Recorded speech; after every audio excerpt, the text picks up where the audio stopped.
timbalan pengurusi Masjid Al-Ikhwan, EJK Masjid, imam, bila seterusnya muslimin yang dirahmati kerana Allah Ta'ala. Alhamdulillah, syukur kita kepada Allah Ta'ala kerana pagi ini dapat sama-sama kita menunaikan salat fardu subuh secara berjemaah, dan insya-Allah lebih kurang 20 minit kita akan mendengar sedikit tazkirah atau kuliah berkenaan dengan adat wasiat ataupun adat berpuasa daripada kita Mawsu'ah Al-Adab Al-Islamiyah.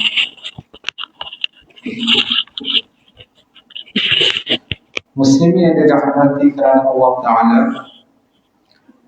puasa termasuk suatu ibadah yang agung dan paling utama bagi seorang manusia untuk mendekatkan diri kepada Allah Ta'ala.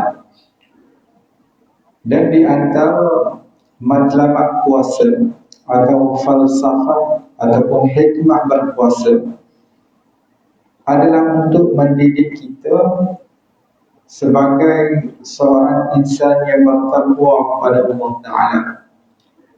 Melalui firman Allah Ta'ala di dalam surah Al-Baqarah, surah kedua, ayat 183, Allah Ta'ala menyebut, Ya ayyuhalladzina amanu, wahai orang-orang yang beriman, kutiba alaikumus shiyam, diwajibkan ke atas kamu untuk berpuasa, kama kutiba alal ladzina min qablikum, sebagaimana telah diwajibkan ke atas orang-orang sebelum kamu.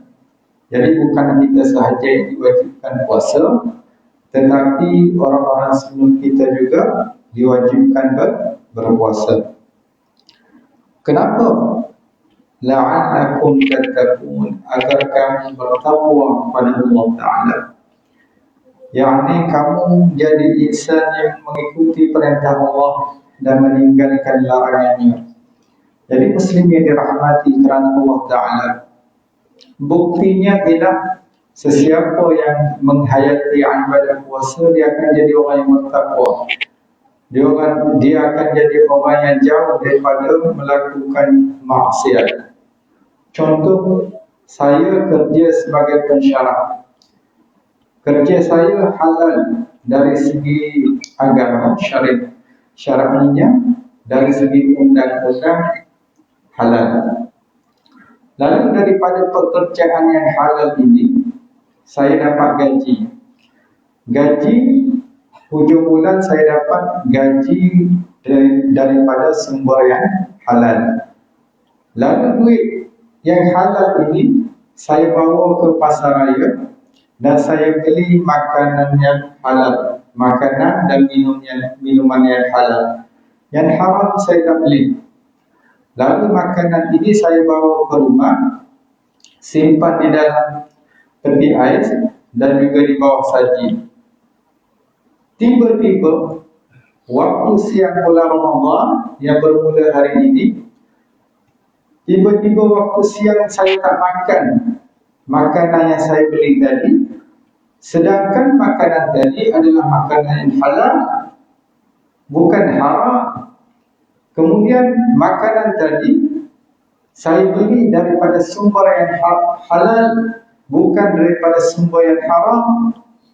Lalu mengapa saya tidak makan? Dan saya percaya muslim yang dirahmati kerana Allah Ta'ala, tuan-tuan juga tidak makan waktu siang bulan Ramadan. Kerana apa? Kerana taqwa kita kepada Allah Ta'ala, kerana mentaati perintah Allah Ta'ala. Yani ya ayyuhalladzina amanu kutiba alaikumus shiyam, wahai orang-orang yang beriman, diwajibkan ke atas kamu untuk berpuasa, yang ujungnya adalah la'allakum tattaqun, agar kamu bertakwa kepada Allah Ta'ala. Lalu tiba-tiba ada orang yang datang jumpa dengan saya, Ustaz, mari kita buat kerja yang haram, kita tipu duit klaim yang haram, kita ambil rasuah sumber yang haram, ataupun kita curi daripada sumber yang haram, nak tak? Lalu saya akan beritahu, puasa selama sebulan setiap tahun telah mendidik dan mengajar saya untuk tidak makan dan tidak minum sekalipun daripada sumber yang halal. Halal saya tak makan, apatah lagi sumber yang haram, tentu sekali saya tidak makan. Jadi muslim yang dirahmati kerana Allah Ta'ala, orang yang benar-benar menghayati amal puasa di bulan Ramadan ini, insya-Allah dia akan jadi orang yang bertakwa kerana puasa telah mendidik dan mengajarnya untuk tidak makan dan tidak minum sekalipun daripada sumber yang halal. Halal pun saya boleh untuk tidak makan, apatah lagi daripada sumber yang haram. Jadi muslim yang dirahmati kerana Allah Ta'ala, itulah sebahagian falsafah ataupun matlamat ibadah puasa. Selanjutnya, untuk menjadikan puasa ini atau puasa kita ini puasa yang diterima ataupun menepati apa yang dikehendaki oleh Allah Ta'ala dan mengikut sunnah baginda Rasulullah SAW, di sana ada beberapa adab yang insya-Allah kita lihat sebahagian daripada adab. Yang pertama ialah kita puasa ni mestilah niat ikhlas kerana Allah Ta'ala dan mengharapkan balasan pahala ataupun kebaikan daripada Allah Ta'ala. Kalau kita puasa dan kita niat selain daripada Allah Ta'ala, kerana apa? Kerana saya ada penyakit. Lalu di antara hikmah puasa ni dia boleh menyembuhkan penyakit saya. Jadi saya puasa kerana apa? Kerana nak menyembuhkan penyakit. Bukan niat ikhlas kerana Allah Ta'ala. Ataupun dia untuk kurus badan, ataupun untuk melatih diri dari lapar. Maka kalau niat tadi tidak ada ikhlas kerana Allah Ta'ala, maka ibadah puasanya tidak sah ataupun tidak diterima oleh Allah Ta'ala. Jadi syarat yang pertama, tuan-tuan, kita puasa ni niat ikhlas kerana Allah Ta'ala. Niat ni mustahab dalam apa jua ibadah, apa jua aktiviti. Kalau niat di sana tidak ada ikhlas kerana Allah, maka dia tidak memberi manfaat. Mudahnya contohnya, apakah hukum non-muslim yang buat kebajikan? Ada non-muslim dia buat kebajikan bahkan lebih banyak daripada orang muslim yang ada. Dia buat universiti, dia buat jalan raya, dia buat hospital. Kita nak bagi RM5 dekat masjid pun fikir 2 kali. Lah bagi RM1 tak apalah, jadi kita bagi. Cuma nak beritahu bagaimana kebajikan yang dibuat orang tadi, non-muslim tadi, dan kebajikan dia besar. Jawapannya ialah kebajikan dia apakah dapat pahala, apakah diterima oleh Allah Ta'ala? Jawapannya tidak. Kerana apa? Kerana dia tidak niat ikhlas kerana Allah Ta'ala. Dia niat kerana dunia. Maka dia akan dapat dunia, tapi akhirat ataupun pahala dia tidak akan dapat. Kerana apa? Kerana dia tidak niat ikhlas kerana Allah. Dia akan di dunia dia akan dapat pangkat, mungkin Tan Sri, Datuk Sri, Datuk Paduka, mungkin dia dapat penghormatan, mungkin dia dapat anugerah, dia disanjung tinggi oleh masyarakat. Kerana apa? Kerana buat kebajikan. Tapi dia dapat tak pahala? Dia tak dapat. Kerana dia tidak ada dalam diri dia, ataupun tidak tertulis dalam hati dia ikhlas kerana Allah Ta'ala. Jadi begitu juga di dunia ni, kalau kita simpan duit di tabungan, kemudian Maybank keluarkan dividen, kita tak simpan di Maybank, jadi apakah kita boleh minta? Tak boleh. Kerana kita tidak ada simpan di sana, kita akan dapat di tabungan. Itu analogi yang mudah. Ya, jadi muslimin dirahmati oleh Allah, dalam apa jua ibadah kita, yang pertama haruslah kita memperhatikan bahawa niat mestilah ikhlas kerana Allah Ta'ala. Dan dalam sebuah hadis, baginda Nabi sallallahu alaihi wasallam menyebut, "Man shoma Ramadan iman." Sesiapa yang berpuasa pada bulan Ramadan dengan penuh keimanan, dengan penuh keikhlasan, wahtisaban, dan mengharapkan pahala daripada Allah, ghufira lahu ma taqaddama min dhanbi. Nescaya akan diampunkan dosanya yang telah lalu. Jadi adab yang pertama dalam kita berpuasa muslim yang dirahmati kerana Allah Ta'ala adalah niat ikhlas kerana Allah Ta'ala. Yang kedua ialah bersahur walaupun hanya dengan minum seteguk air. Yang kedua, adab dalam kita berpuasa bagi muslim ialah kita dianjurkan, disunnahkan untuk bersahur. Kerana apa? Kerana dalam sahur itu terdapat berbagai kelebihan. Di antaranya ialah untuk membezakan di antara puasa kita dengan puasa orang lain ataupun non-Muslim. Ada sebahagian agama yang lain mereka juga berpuasa. Lalu bagaimana bentuk perbezaan di antara puasa kita dengan puasa mereka? Salah satunya kata Rasulullah sallallahu alaihi wasallam adalah kita ada sahur. Kita bangun di awal pagi dan kita bersahur. Baginda Rasulullah sallallahu alaihi wasallam menyebut, "Faslu ma baina siyamina wa siyami ahli kitab aklatus sahar." Beza di antara puasa kita dengan puasa ahli kitab ataupun non-Muslim ialah dengan makan sahur.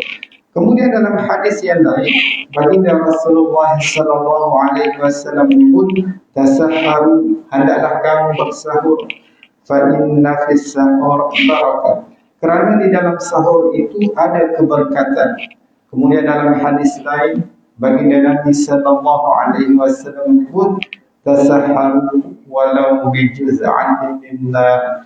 Hendaklah kamu bersahur sekalipun dengan minum sebahagian ataupun seteguk daripada air. Jadi muslim yang dirahmati kerana Allah, dalam beberapa hadis banyak perintah baginda Nabi sallallahu alaihi wasallam, tasahharu, yakni menyeru kita untuk bangun bersahur. Dan di antara sunnah bersahur, yakni yang ketiga, adab yang ketiga ialah mengakhirkan makan sahur. Jadi dulu masa saya belajar di universiti, ada yang keluar pukul 12 malam. Saya tanya, ke mana makan sahur? Saya jawab sangat. Sunnahnya ialah mengakhirkan sahur, yakni masanya kira-kira membaca 50 ayat Al-Quran. Masa sahur terbuat waktu subuh, dan pada jaraknya ialah bacaan 50 ayat Al-Quran. Kita kata lebih kurang 20 minit ataupun 15 minit sebelum waktu sahur. Itulah di antara waktu yang disunnahkan untuk kita bersahur. Mengakhirkan makan sahur termasuk sunnah. Rasulullah sallallahu alaihi wasallam telah menganjurkan umatnya untuk mengakhirkan makan sahur. Beliau sallallahu alaihi wasallam bersabda, "Bakiru bil iftar wa akhiru sahur." Bersegeralah berbuka dan akhirkanlah makan sahur.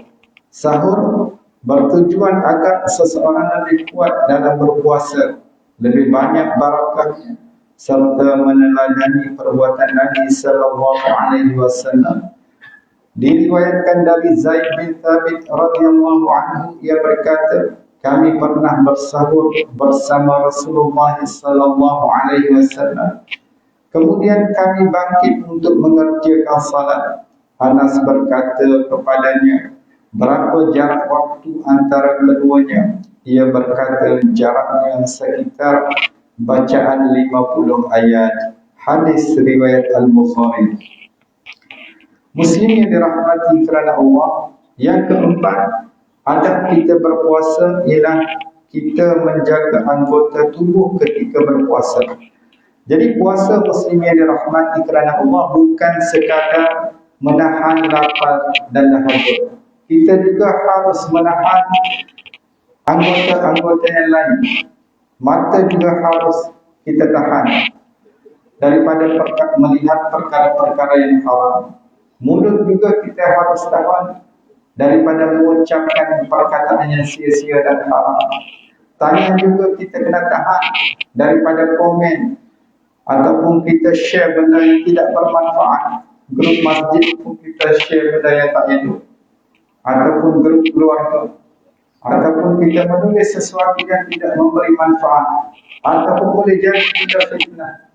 Ini juga termasuk perkara yang kita harus jaga, yakni kalau kita buat, dia boleh merosakkan puasa kita.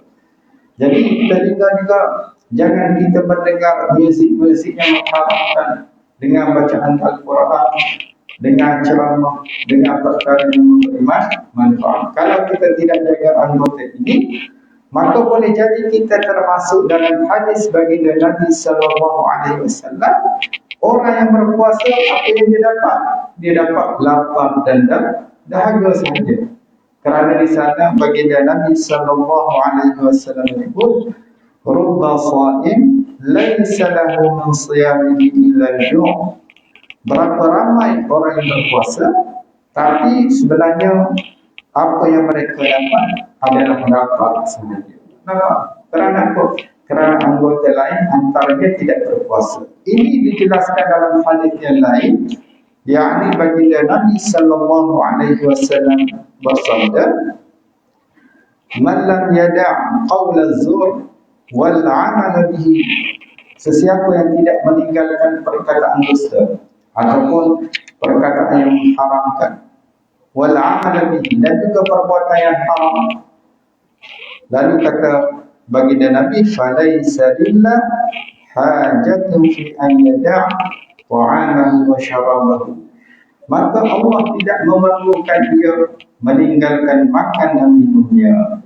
Maka sesiapa yang walaupun berpuasa tapi masih lagi berkata-kata dengan perkataan yang haram, melakukan sesuatu yang haram, maka seolah-olah Allah tidak menerima puasanya.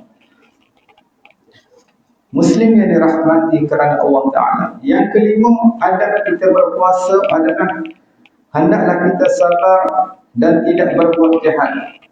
Kena sabar. Kadang orang tak sabar. Dalam kitab ini sebut terbalik. Rasulullah beritahu kepada kita, bila kita puasa, kita kena sabar. Kenapa kena sabar ni tuan-tuan? Kerana kita sedang menjalankan ibadah. Seolah-olah kita sedang solat. Jadi kita kena jaga adab-adab tadi. Dan bila ada sesuatu perkara yang orang lain buat jahat kepada kita, kita kena sabar. Tapi kadang ramai hari ini orang tidak sabar. Alasannya kenapa? Saya puasa, saya lapar, sebab itu saya nak hantar, ataupun saya emosi dan sebagainya. Jadi ini bertentangan dengan saranan yang dinyatakan oleh baginda Nabi sallallahu alaihi wasallam. Janganlah seseorang membalas perbuatan jahat dengan yang sama sepertinya. Janganlah membalas orang yang mencacinya. Tetapi hendaklah ia tabah dan sabar serta menahan diri ketika marah waktu puasa kerana dia sedang menjalankan ibadah. Rasulullah sallallahu alaihi wasallam menyebut, "Idza kana yawm shawmi ahadikum fala yarqud wa la yajhab." فَإِمْرُؤٌ شَاتَمَهُ أَوْ قَاتَلَهُ فَلْيَقُلْ إِنِّي صَائِمٌ. Maksudnya, jika salah seorang di antara kamu sedang berpuasa, janganlah ia berbuat keji dan jahat. Dan jika ada orang yang mencaci atau mengganggunya, hendaklah ia berkata, "Aku sedang berpuasa, aku sedang berpuasa." Ia mengatakan dengan suara yang boleh didengar. Dengan demikian, ucapan itu akan mengingatkan dirinya sedang berpuasa, sedang melaksanakan ibadah, dan menyampaikan kepada orang yang mengganggunya bahawa dia bersabar menghadapinya dan tidak membalasnya dengan kejahatan yang sama. Hal itu dilakukan semata-mata kerana dia berpuasa. Sementara itu hari ini kita melihat pada zaman sekarang orang mencaci, memaki, marah, emosi di siang hari di bulan Ramadan, lalu memberitahu bahawasanya kenapa dia marah, kenapa dia emosi, kerana sedang berpuasa, lapar. Yang lebih aneh lagi, sebahagian manusia memberikan uzur kepadanya kerana dia sedang berpuasa, membolehkan dia caci dari kerana apa? Kerana dia lapar atau sedang berpuasa. Seolah-olah puasanya itu membolehkannya untuk mencaci dan memaki. Jadi muslim yang dirahmati kerana Allah, jadi puasa ini kita sedang melakukan ibadah, lalu kalau ada orang nak buat jahat caci, jangan kita balas kerana kita sedang melaksanakan ibadah. Dan supaya puasa kita tadi, ibadah kita tadi tidak puasa. Seterusnya, muslim yang dirahmati kerana Allah, yang keenam, memperbanyakkan amal solat. Ketika seseorang sedang berpuasa, dianjurkan kepadanya untuk mengisi waktunya dengan berzikir, berdoa, memohon ampun, membaca Al-Quran, memperbanyakkan sedekah, memperbanyakkan doa, menyediakan makanan berbuka semata-mata untuk mencari balasan pahala, menyambung tali silaturahim, melakukan kebaikan-kebaikan dan amal-amal yang lain. Jadi bulan Ramadan ini muslim yang dirahmati kerana Allah Ta'ala. Cuba kita isi masa dengan melakukan amal soleh. Jadi kalau yang dulu mungkin belum boleh baca Al-Quran, belajar baca Al-Quran. Yang dah baca mungkin menghafal Al-Quran di sini. Ataupun isi masa dengan zikr Allah Subhanallah, Alhamdulillah, wa la ilaha illallah, ataupun dengan berselawat Allahumma salli ala Muhammad wa ala Muhammad, ataupun istighfar astaghfirullahal azim alladzi la ilaha illa huwal hayyul qayyum.